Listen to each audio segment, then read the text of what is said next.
So, I'm joined today by Ian Cowie, former personal finance editor of the Daily Telegraph and now widely followed investment journalist with columns in the Sunday Times, Interactive Investor, among other places.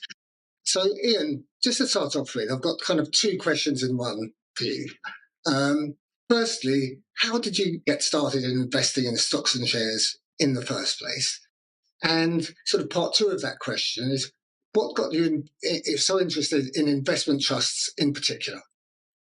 About 30 years ago, I realised I wasn't getting any younger and wanted to own a stake in the future, if you like. And so the stock market was clearly the best place to do that. Because, of course, along with the risk of loss, you've got the prospect of greater rewards than you would ever receive in cash deposits. And investment trusts seemed a sensible way to do that for several reasons, but no doubt we'll go on to that next. Ian, I know you have a lot of different investment trusts in your portfolio that you've built up over the years. Can you tell us what are some of your favourite investment trust holdings and why?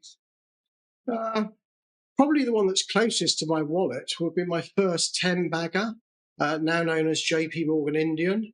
I invested in that at 63 pence a share in 1996. They're £10.20 today. That was the first share I ever owned that went up 10 times in price.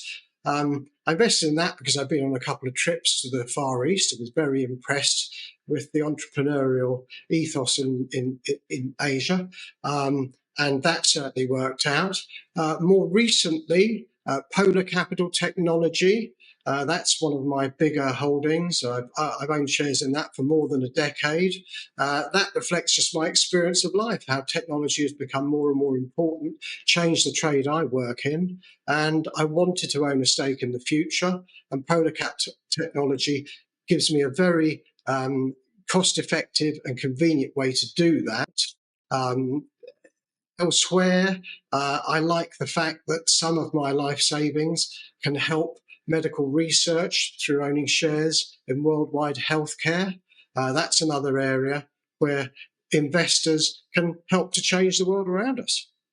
Well, that's fantastic. You're obviously a big fan. I know throughout your journalistic career, you've had a lot of dealings with private investors and seen a lot of the mistakes they make and they are prone to make.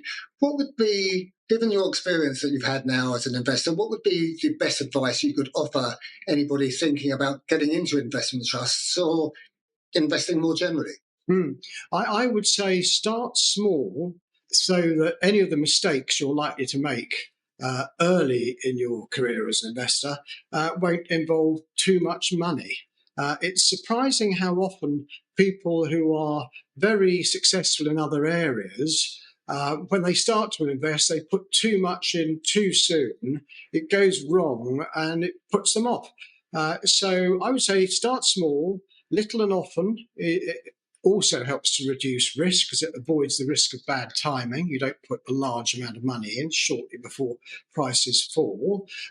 Regular saving schemes are a great way to do that. You're not tied in as you were in the old days with insurance products. You can vary how much you put in. You can stop putting money in, and you'll be surprised how the fund will roll up as you go forward. So I would say get started sooner rather than later, start small and build from there.